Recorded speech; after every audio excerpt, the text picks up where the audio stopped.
Bonjour tout le monde et bienvenue sur la chaîne. Dans cette vidéo, on va voir les palettes que j'ai testées pendant l'année 2023. J'en ai quasiment 50 là devant moi. J'ai fait un petit sondage sur Instagram et sur YouTube pour savoir quel type de vidéo vous souhaitiez voir. Et alors, je vais vous dire, sur YouTube, il y a eu deux options qui sont plus ou moins en égalité, mais sur Instagram, il y a vraiment une qui ressort, et du coup, on va partir sur celle-ci. Alors, je vous avais donné 4 options, mon top 10, mon top 20, mon top 10 et flop 10, ou alors un genre de classement de toutes les palettes que j'avais testées pendant l'année 2023. Sur YouTube, les deux qui sont plus ou moins en égalité, c'est les top 10 et top 10 et flop 10. Et sur Insta, ce qui ressort vraiment, c'est je sais pas si vous voyez, c'est l'option top 10, flop 10. Donc, on va faire mon top 10 et flop 10. Je vous avais montré sur Insta hier soir l'état de mon espace de travail. Je pense que c'est soit 47, soit 48 palettes là devant moi.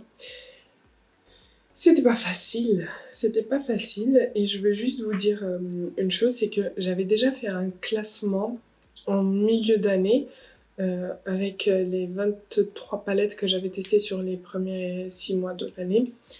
Et j'ai fait, il y a pas longtemps, un classement des palettes Natasha Denona, il y a pas longtemps, ce mois-ci. Ça ne veut pas dire que le classement d'aujourd'hui il est à 100% cohérent avec ces classements que j'ai pu faire pendant cette année.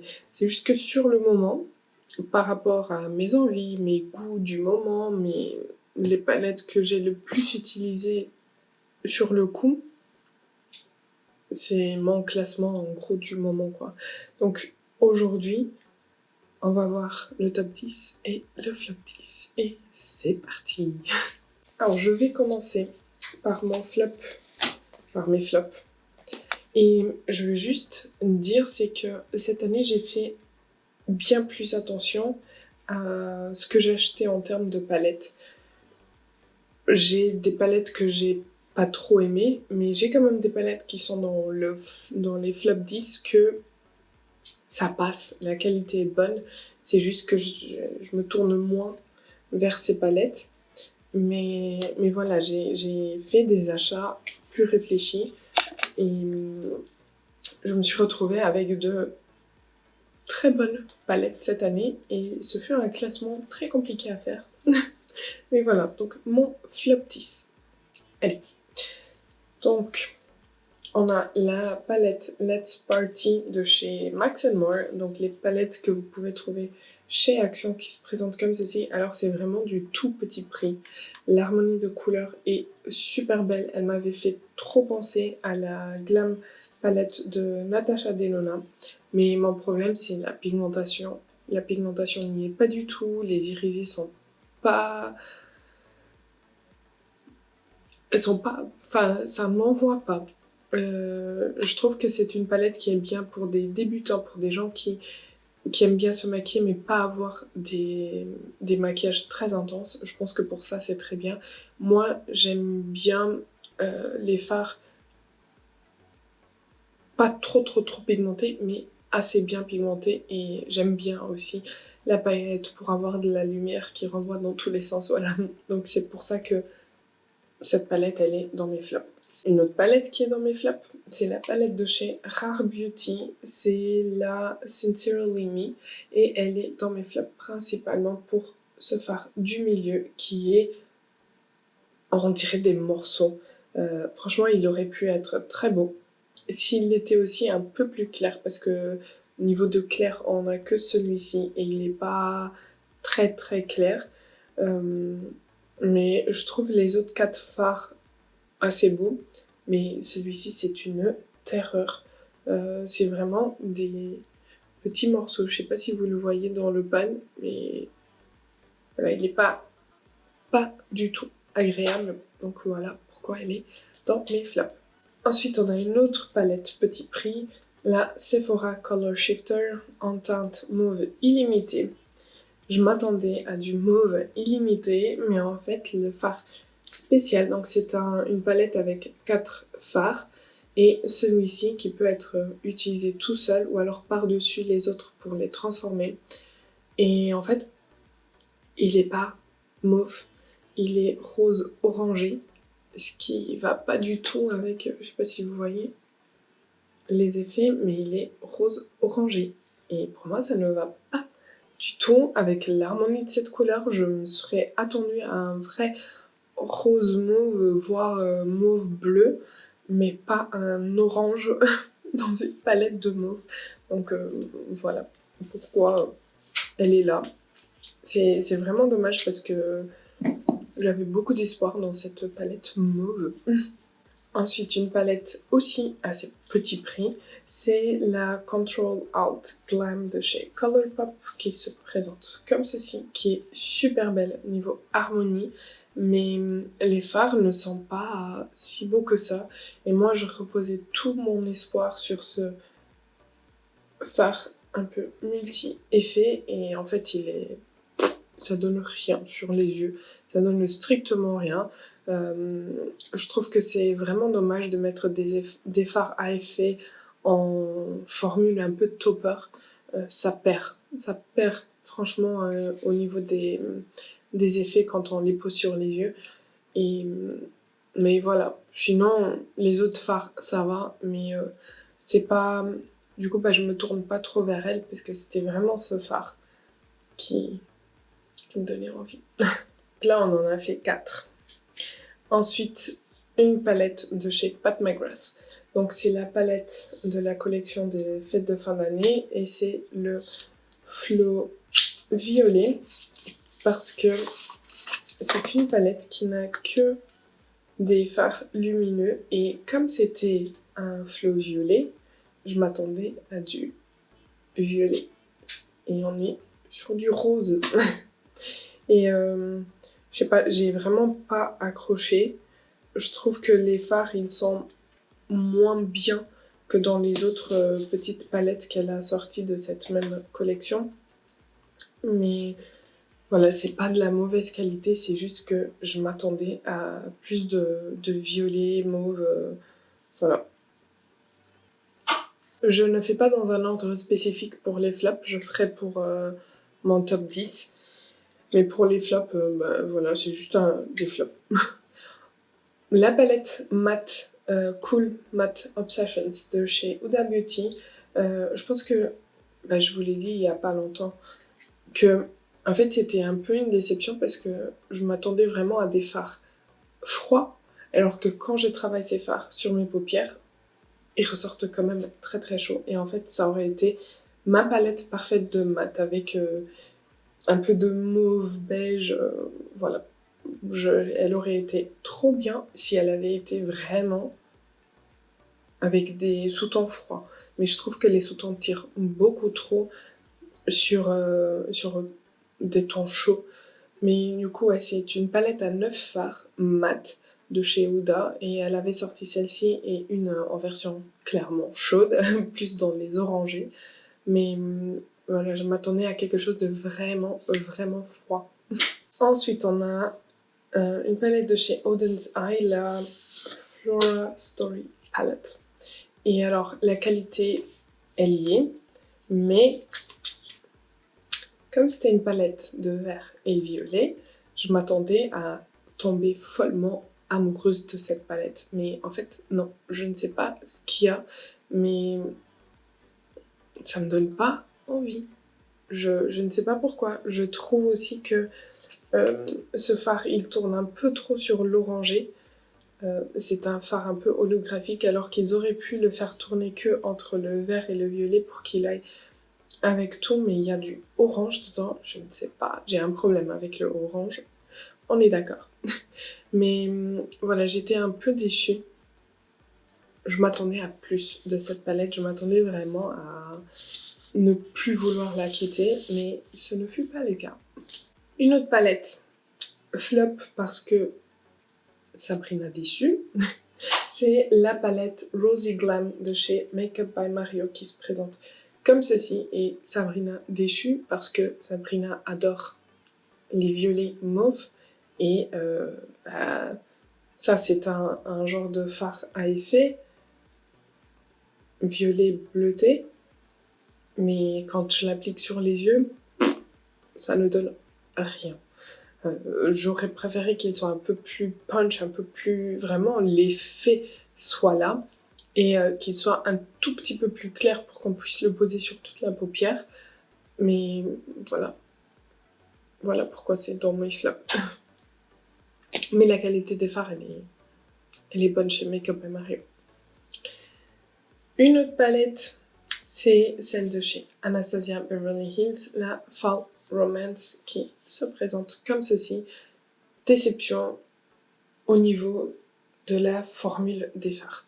Alors au niveau de l'harmonie, c'est pas trop mon truc parce que c'est beaucoup trop foncé, mais je le savais. Quand j'ai vu les photos, quand j'ai vu tout le marketing autour de cette palette, je savais qu'elle allait être foncée.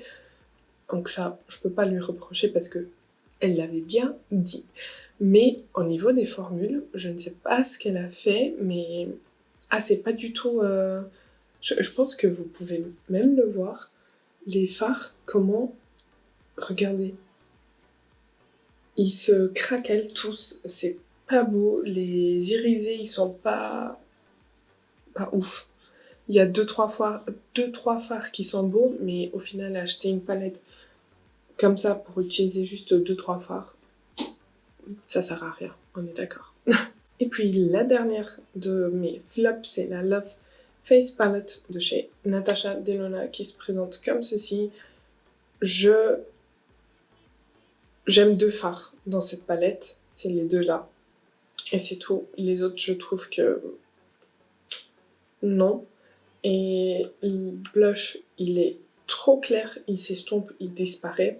Et l'highlighter, il est trop foncé. Donc voilà, il n'y a rien qui va. Il y a juste les 2 fards là, le mat qui est un mat que j'adore un peu aubergine, et le lumineux qui est sublime, mais vraiment sublime. Mais encore une fois, acheter une palette pour 2 fards, no way. Donc voilà, c'était mon top 10. Non, mon flop 10. Ne confondons pas les choses. Maintenant, je me disais, est-ce que je vous montre toutes les autres palettes que j'ai testées pendant l'année que je n'ai pas mis, qui restent du coup dans le moyen, ou est-ce qu'on passe au top 10?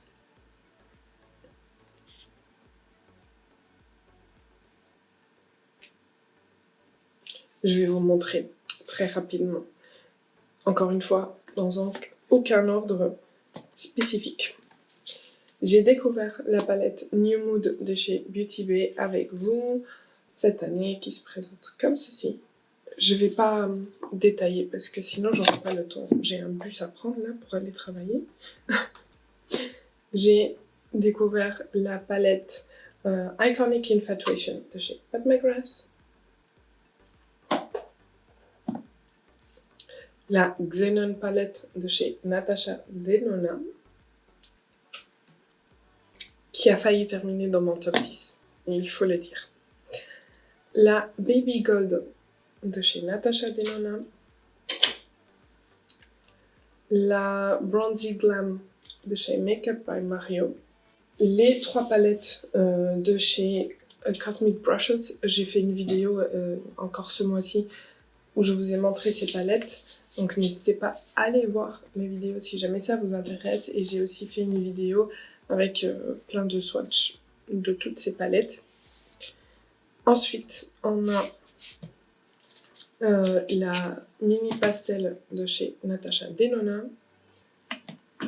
On a la palette Wild Jaguar de chez Huda Beauty qui se présente comme ceci. La palette Quad Passion Fleur de chez Pat McGrath qui se présente comme ceci. Elle est toute cassée, je dois faire attention. La palette Velvet Dusk de chez Lethal Cosmetics. Super belle cette palette. La Bedside Zodiac Water de chez Melt Cosmetics.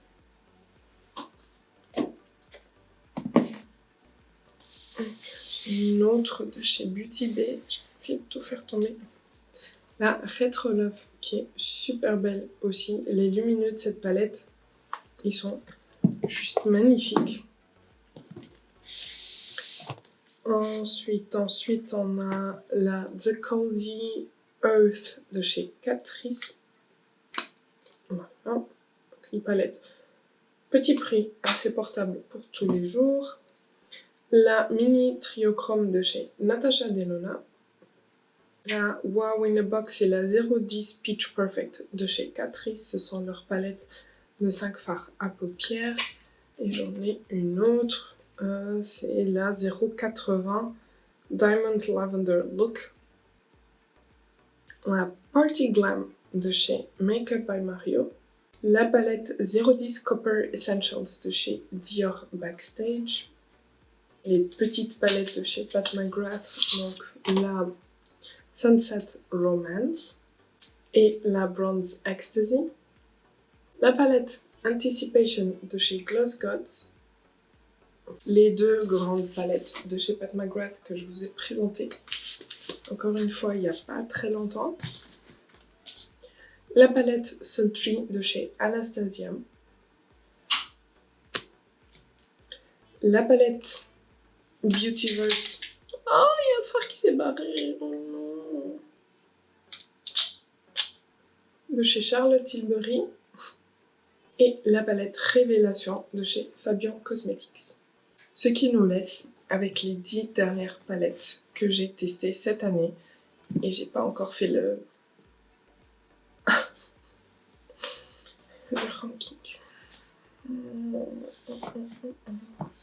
Du coup, la 10e, on a une palette tout petit prix. C'est une palette de chez She Glam. C'est la Marvelous Palette qui se présente comme ceci. Et les fards sont juste sublimes. Franchement, pour chacune de ces palettes, vous avez des looks faits pendant l'année sur la chaîne. Donc si jamais vous voulez voir les palettes un peu plus en détail, il y a juste à chercher sur la chaîne. C'est assez facile à trouver parce que les miniatures comportent toujours la photo de la palette que j'ai utilisée.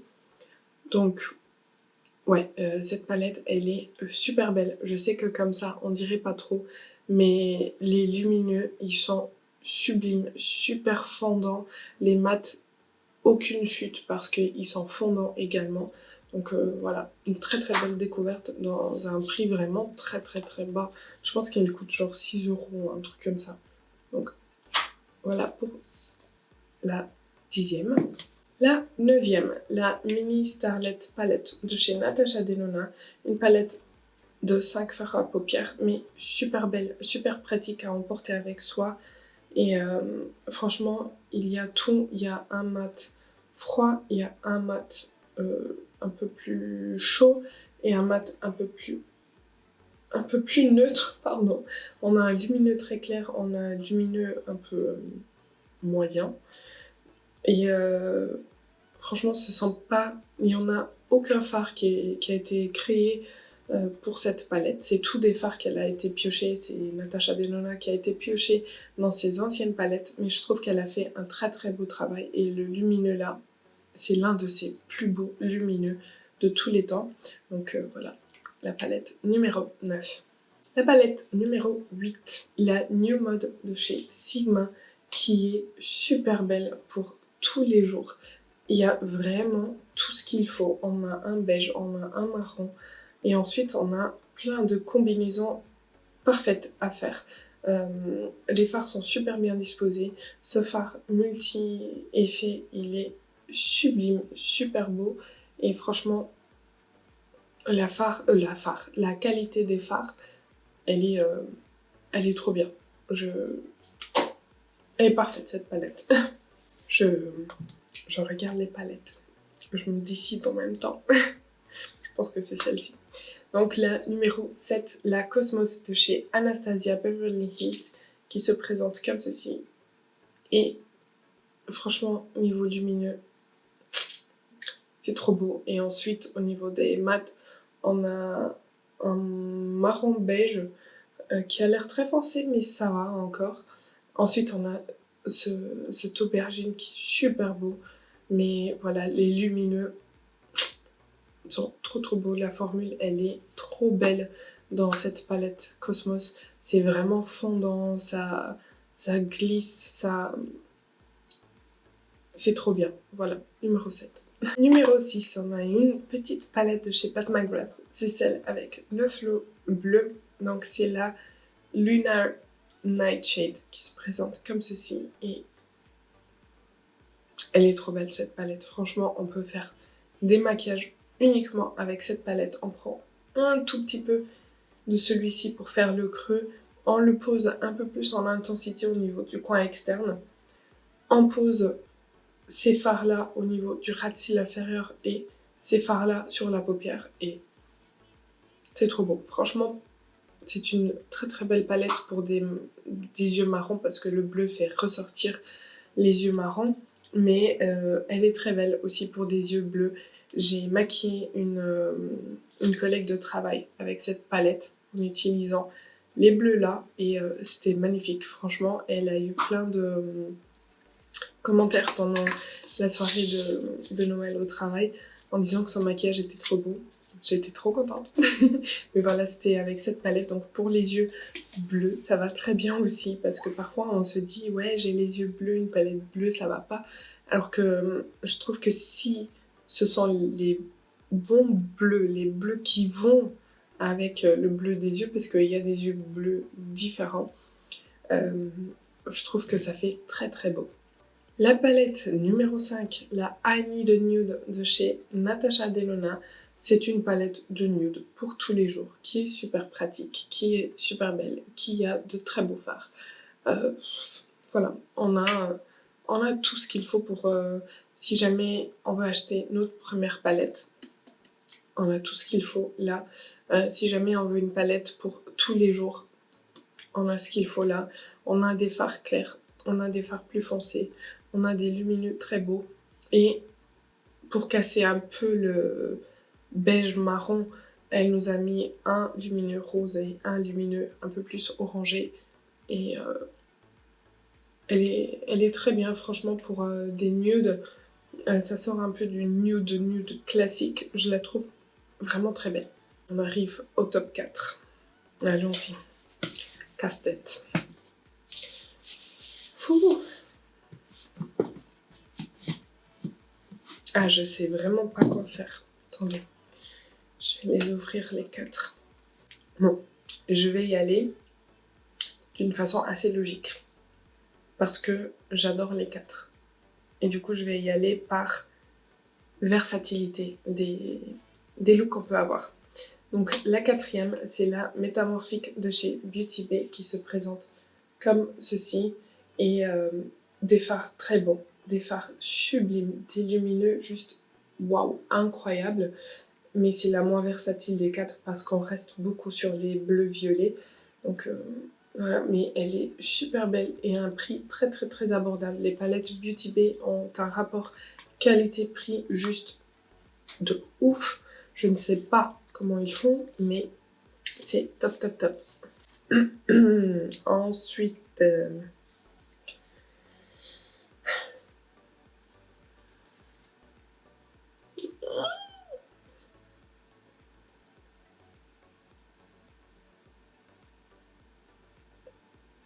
ah, je sais pas.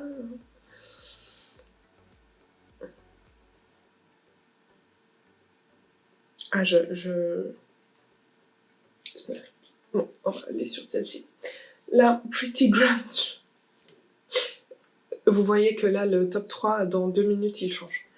Donc voilà, considérez que le top 3, c'est le top 1. Voilà. La Pretty Grunge de chez Huda Beauty. Super belle. Ce phare lumineux.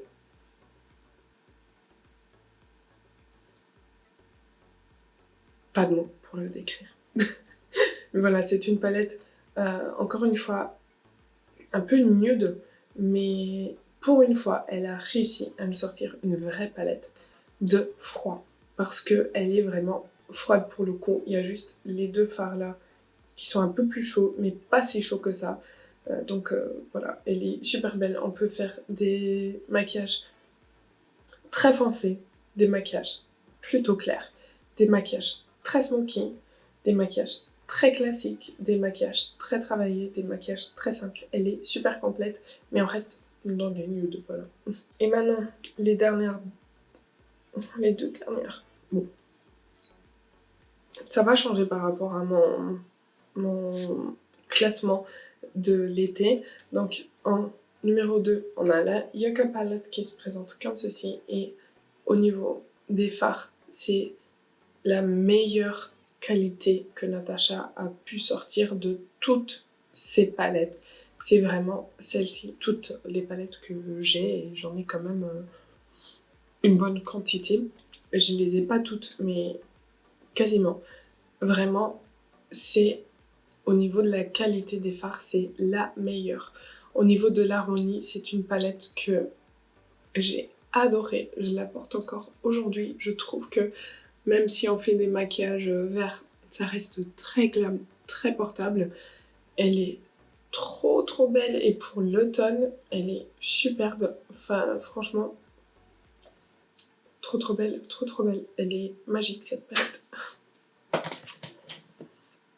Et puis la première, c'est la Sea Talk palette de chez Auden's Eye.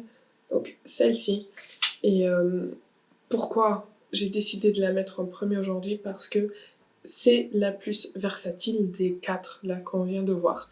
Pourquoi? Parce qu'on peut faire du...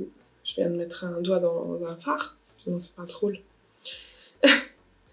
On peut faire du très classique en utilisant juste les fards là. On peut faire ensuite de la couleur. Et ce fard est sublime. Ce fard, ils sont tous sublimes. Franchement, mon fard moins préféré, c'est celui-ci. Mais sinon, les fards, ils sont trop beaux. Le jaune en coin interne, c'est trop beau. Et les bleus sont sublimes. Franchement, on a tout dans cette palette. On a vraiment du classique nude et on a de la couleur. Tout ce qu'il faut. Elle est super belle et avec une très bonne qualité de fard. Je vais m'arrêter ici parce que sinon je vais encore changer les classements. Je vais m'en aller, je vais aller travailler parce que faut que j'y aille. Merci d'avoir regardé la vidéo. Si vous êtes encore là, n'hésitez pas à la liker et à vous abonner si ce n'est pas encore fait. Et moi je vous dis à dans 2 jours.